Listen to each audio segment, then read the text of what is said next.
Assim, tratar a cultura na sua dimensão mais ampla, como instrumento de construção da identidade de um povo, como condição de vida, como exercício de cidadania, é uma responsabilidade de Estado que o Brasil precisa assumir. As políticas públicas na área cultural têm grande desafio pela complexidade e diversidade dos temas a serem tratados. Não basta apenas garantir a fruição dos bens culturais. Cabe às políticas estatais, nos seus diversos níveis, criar condições para a organização de um sistema de gestão da cultura, assumindo um papel indutor e estabelecendo elementos que ampliem o acesso aos bens culturais. Isso significa debater a qualidade de nosso meio ambiente cultural no âmbito das cidades como um ponto fundamental no contexto da discussão entre o local e o global. Há diversos projetos de lei em prol da cultura tramitando no Congresso Nacional neste momento, tentando estabelecer uma política cultural sem que se consiga, no próprio setor livreiro, consenso quanto ao rumo a ser seguido. Temos um exemplo muito próximo de nós, a dura batalha do Ministério da Cultura na implantação do Programa Nacional do Livro e da Leitura, que é baseado em 4 eixos que valorizam o livro, a leitura e a literatura. O 4º eixo do PNLL merece toda a nossa atenção e é na discussão de sua implantação, cotejada com outros projetos de lei ligados ao livro e à cultura, que devemos concentrar os nossos esforços. É através da implantação do PNLL que deverão ser definidas as políticas públicas que dirão respeito diretamente às livrarias. É por aqui que poderemos pleitear uma política que preveja salvaguardas para a defesa da bibliodiversidade e a manutenção das pequenas e médias livrarias.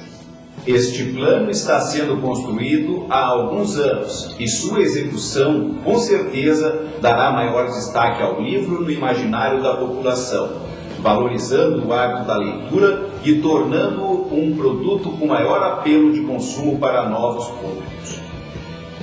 O livro ganhará mais força na disputa do orçamento do brasileiro para concorrer com a telefonia celular, com os jogos eletrônicos, os computadores e a internet e tantos outros produtos de grande apelo comercial que estão disponíveis em cada esquina de cada cidade do nosso país. Se for certo que o velho modelo de negócio do livro não existe mais, também é certo que um novo modelo deva ser adotado, atendendo a todos os aspectos inerentes aos bens culturais e aos aspectos comerciais e tecnológicos. É necessário que os livreiros, editores e distribuidores cheguem a um consenso quanto ao tipo de mercado que querem ter. Definam se é interessante preservar as livrarias independentes ou não. Ao que parece, qualquer política pública para o livro encontrará um mercado desorganizado e hostil, com pouca organização e pouca capacidade de bem aproveitar eventuais benefícios de políticas públicas.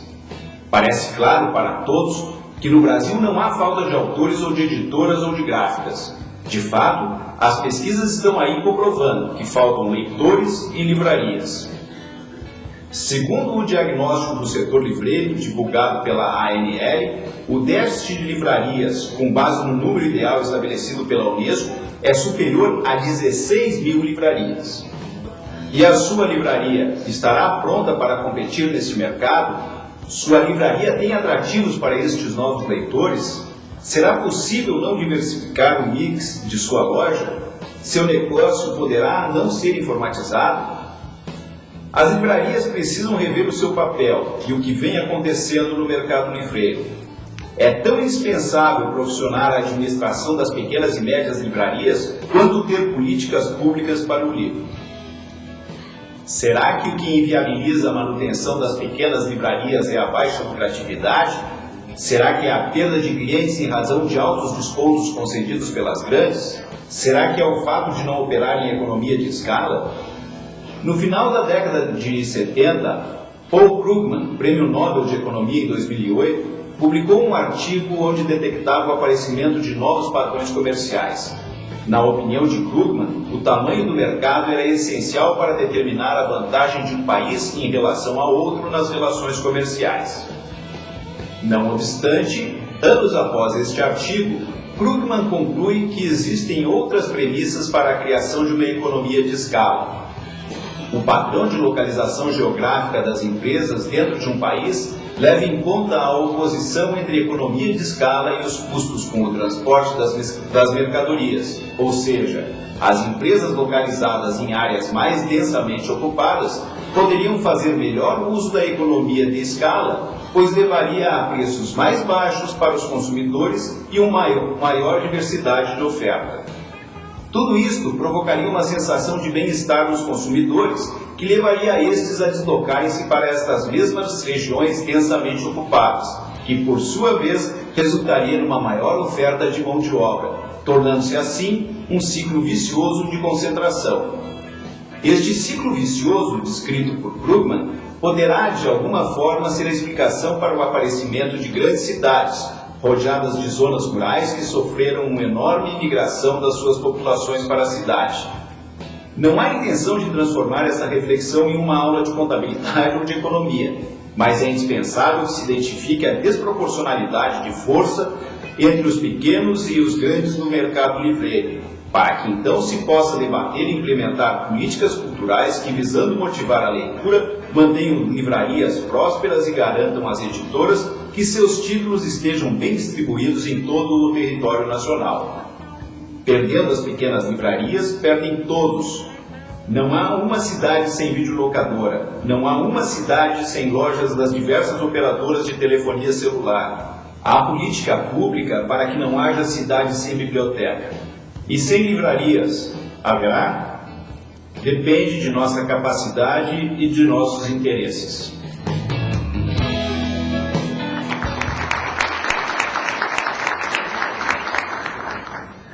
O Tuchal, então, já falou através do vídeo que falou em alto e bom som aí para todos nós. Eu passo a palavra, então, para o professor Sebastião Macedo Pereira, que é economista, professor, pesquisador e desenvolve projetos ligados aí ao BNDES e outras instituições financeiras. Bom, gente, como disse, professor, tratado algumas vezes com ternura, e outras vezes também com desconfiança. Os alunos chegam e perguntam: professor, além de dar aula, o senhor trabalha? Eu trabalho, além de professor. A gente tem trabalhado ultimamente bastante na área de consultoria, com projetos